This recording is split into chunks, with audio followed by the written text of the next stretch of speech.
Hi everyone, I'd like to thank you for tuning in to my YouTube channel, Embrace Natural Beauty, where it is my goal to share with you simple tips and techniques that have been helpful to me in my own natural hair journey, that have helped me to maintain my hair, to keep it in good condition and retain length, because I want you also to maintain your hair, to keep it in good condition and retain length, so that you enjoy and embrace natural beauty of your own.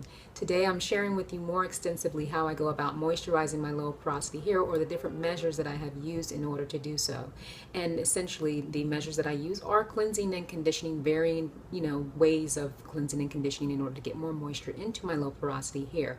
So I'm going to show you those different things that I've done over the course of maybe the past year or so, and share with you what those results were. And then also, there are a number of questions that people have as far as how do they identify their own porosity, their hair's porosity level. And so I hope to give you a little bit of an illustration of how you can do that. So this is a lengthy video. I hope that all of the things that I'm sharing with you, that you find it useful, find it helpful, but do understand this is not an exhaustive way of moisturizing low porosity hair, because low porosity hair has different ways of responding to different techniques and different product combinations and so forth. So if you are doing something different and you are finding that you have good results, that you're actually getting some moisture absorption and some moisture retention, I invite you to share some of the techniques and some of the combinations that you use in the comment section below, because I'm sure that either myself or others who are watching this video and who will read the comments may benefit from it. So really appreciate it. This is a sharing environment and I invite you to share. You guys have no idea. Okay, I know this is a long video, but I just have to say I'm so excited about being able to broadcast and sit in my chair, because you all are probably watching me and you're sitting in your chair and I'm standing and stuff, and I'm like, I want to be sitting too. But anyway, so here I am. I'm in my living room and sitting in the chair. This is where I normally do my editing and so forth. This is where the computer is. So I just wanted to share with you that really quickly. But here is an illustration of how you can identify your hair's porosity, or how your hair is going to behave based on its porosity level. So now pretend my hands are a strand of hair and you're drenching it with water. If it is normal porosity, what's going to happen is it's going to, open up and expand like that, and that moisture is going to get in there and it's going to hold that moisture in for a period of time. And you're going to use your moisturizer and your sealant in order to lock that moisture in. But that's how you're going to get that moisture. It's going to hold that moisture in, something like that for normal porosity hair. And now for low porosity hair, that same flow of water, the same pressure will probably penetrate the hair and expand, something more like that. It's just not going to be nowhere near as much as normal porosity. It's just not going to get in there. And so what will happen over the course of a couple of days is it will hold that moisture in, provided that you've successfully gone ahead and use your moisturizer and your sealant. It's going to hold that moisture and it's going to stay damp for a while before it feels dry on the outside. But it will hold that moisture in, and after a couple of days it's going to be dry because it just did not get that much moisture in from the start. And now for high porosity hair, pretty much figure it looks something like this. The cuticle is raised, and as the moisture comes in, it goes out. There's no holding mechanism. And so what you need to do is use an aloe-based moisturizer and seal that with an oil in order to lock that moisture in. So you're not going to get, again, you're not going to get as much moisture as normal porosity will get, because normal porosity is able to expand and hold the moisture. And you're probably going to be somewhere in the same lines as low porosity, because low porosity doesn't get that much moisture in from the start. So because your hair is raised, when the water comes in, it's not able to hold in, and then by the time you put some product on there, how much can it actually hold is dependent on what's going on with your hair. But it's not going to hold as much moisture as normal porosity. Here I am on day 5 of a wash and go. I want to show you in the normal porosity section of my hair. My hair remains well defined from root to tip because it does receive moisture well and retain that moisture. Whereas in comparison, my hair from the low porosity section, you can see it looks very light from root to almost to tip, and it has lost the moisture that it got in on wash day, which was very little to start with. From the touch, it feels like there's nothing on it, and like there's no moisture in there whatsoever. And then as I get down to the ends, you can see it's holding that definition, because that portion of hair, believe it or not, has become normal porosity over time and is able to receive moisture as well as to retain that moisture.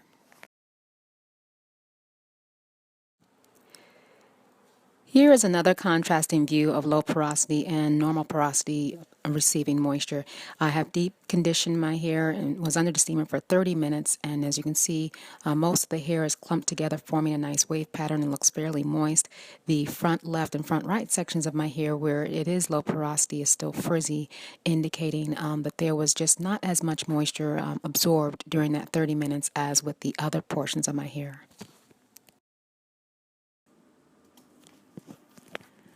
I'm starting out with wash and go that's been stretched a little bit by a couple of braids. And I'm going to turn around and show you the target area that I'm going to be focusing on today. The low porosity section in the crown of my hair. And there we go. I've got that nicely separated for you. What I'm going to do, the first step that I always tell you all, is to saturate the hair with water, but you need to test the temperature first. Your low porosity hair needs the water to be as warm as possible, but not scalding hot. So I'm going to test it out on my bare skin on my arm, not my hand, because my hand can bear more of a higher temperature. So my arm is more sensitive to heat. Since it's fine on my arm, it's warm enough, but not too hot. Now I can apply it to my hair. And the second step is to squeeze your hair in order to encourage the cuticle layer to lift up in order to receive more of the moisture in this low porosity hair. And as you're squeezing it, you'll notice that it begins to saturate, whereas if I did not, it would just roll over. It was kind of dark, so I decided to record it again with a little bit more light. And here, my hair is not stretched. I'm drenching my hair, but as you'll notice, it pretty much is just wetting the top portion. Underneath is not really impacted much by the water, because I'm not squeezing. See how the length doesn't barely change at all? So now I'm going to turn around again. I lift up a little bit so you can almost see it's practically dry under there. The water did not penetrate. So now I'm going to actually start to squeeze my hair, and you will see the hair start to elongate as the moisture is, as the water is saturating the hair. And that way you know you're actually getting moisture in there. Now you see the difference? Okay, so I'm also going to do this in the front because I have low porosity in the front left and the front right section. So here I am drenching the front right, and because it's right in the front, I squeeze a little bit. I'm going to do the same thing on the left. I want to show you what it looks like before I start to drench it. Okay, applying that water, there is like, it's just all frizz, right? So as I squeeze, it should start to turn into a nice wave pattern. And there you go. There's the wave. So that lets me know I got that moisture in there. And then I lift it up, and underneath is just, just frizz. It's just dry. The water did not penetrate that area, so I'm going to do and concentrate my squeezing on that portion right there.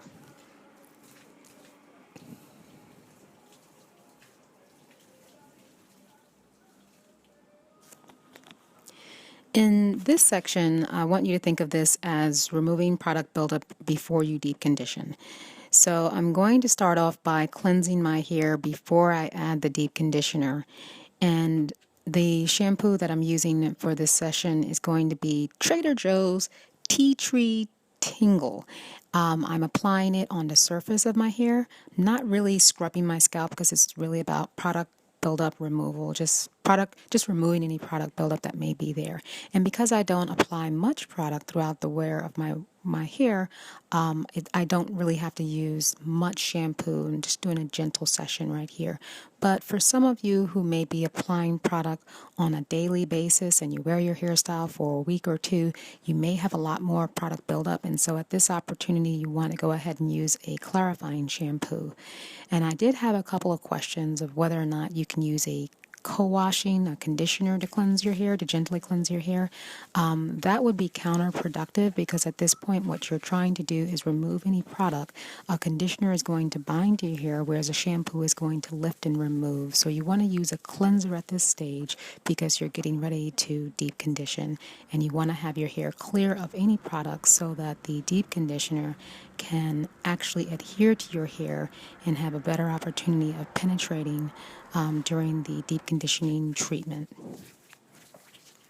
Now that I've sectioned off my hair and isolated the low porosity section, I'm re-moistening it. Every opportunity I get to moisten it, I'm going to do that.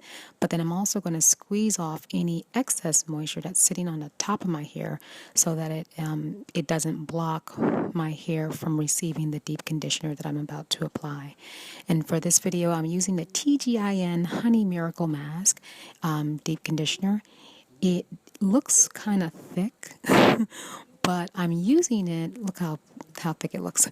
I'm using it because I did use it on a client of mine who has low porosity hair, and it worked extremely well. So I'm always trying different things to see what works, what combination works better or works best.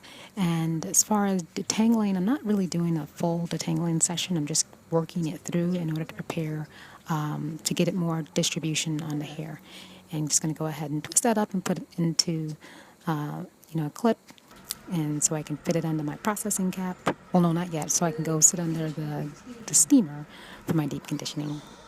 I've been using a hooded steamer to deep condition my hair from about January to June of 2015. I changed the order to do the deep conditioning prior to thorough shampoo cleansing because I want to get the benefit of the deep conditioning, which is going to penetrate my hair.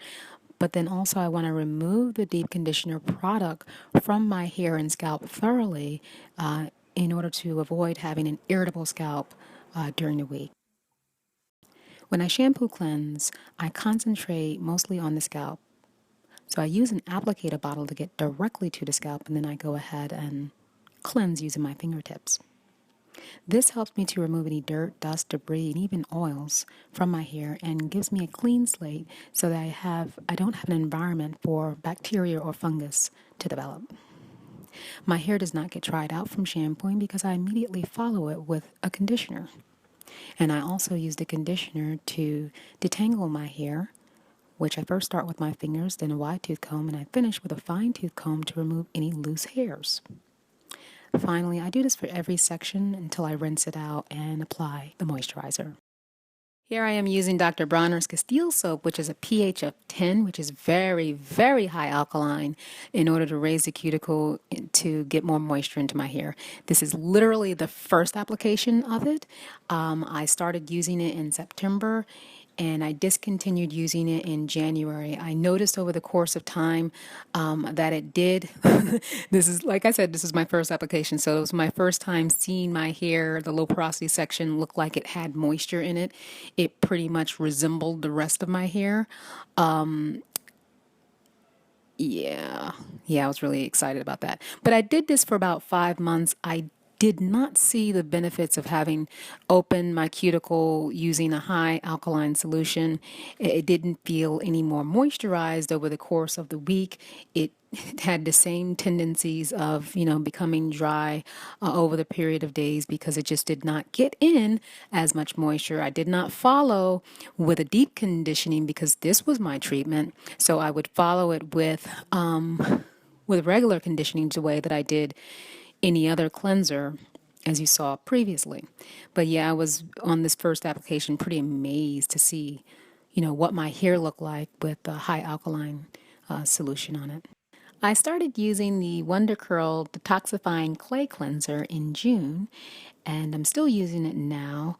What I like about using the clay is I apply it directly to my hair and work it through to my scalp and massage my scalp as I would if I were using the shampoo. And after focusing on my scalp, I will apply the clay to the remainder of my hair and fully saturate it to make sure I've got good distribution and slip, because now I'm going to use the clay like a conditioner.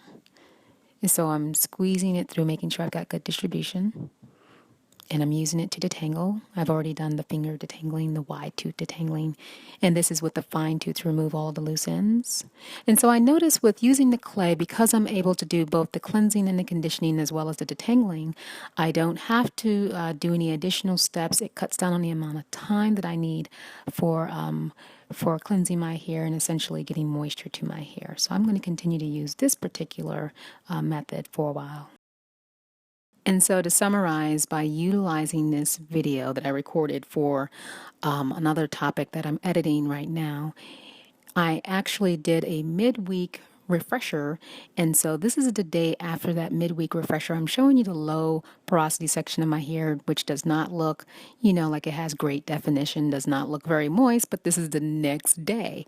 And so even though it doesn't get as much moisture in and it doesn't retain as much moisture and it doesn't have as much definition, after being natural for 4 years, using these gentle methods to cleanse and condition my hair, I am getting adequate enough moisture to the hair to retain length to the same extent as the hair in my normal porosity sections of hair. So these measures do work adequately for moisturizing low porosity hair and keeping the hair intact and having length retention, which is always my goal.